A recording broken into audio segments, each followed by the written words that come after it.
Et si la vieillesse, c'était une chance?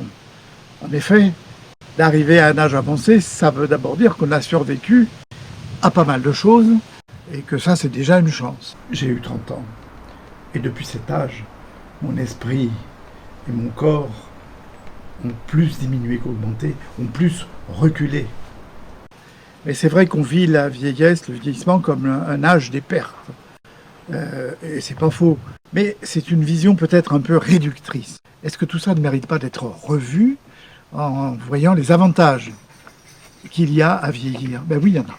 Il est possible que pour ceux qui emploient bien leur temps, la science et l'expérience croissent avec l'âge. Est-ce qu'on a oublié qu'il y avait une certaine sagesse des anciens et qu'on les écoutait?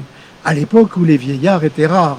Aujourd'hui, on marche dessus, il y en a partout. Mais la vivacité, la promptitude, la fermeté et autres parties nôtres, essentielles, plus importantes, se fanent et languissent. Au fur et à mesure que l'on avance en âge, on peut y remédier, il faut travailler ça. L'exercice physique et les fonctions intellectuelles. Pour l'exercice physique, il faut marcher tous les jours, 20 minutes, c'est vraiment ce qu'il y a de mieux. S'inscrire à une salle de sport, je l'ai fait, c'est dur. Quant aux capacités intellectuelles, il faut faire travailler son cerveau tous les jours, comme je le fais maintenant, enfin j'espère. Ce que je serai dorénavant, ce ne sera plus qu'un demi-être, ce ne sera plus moi.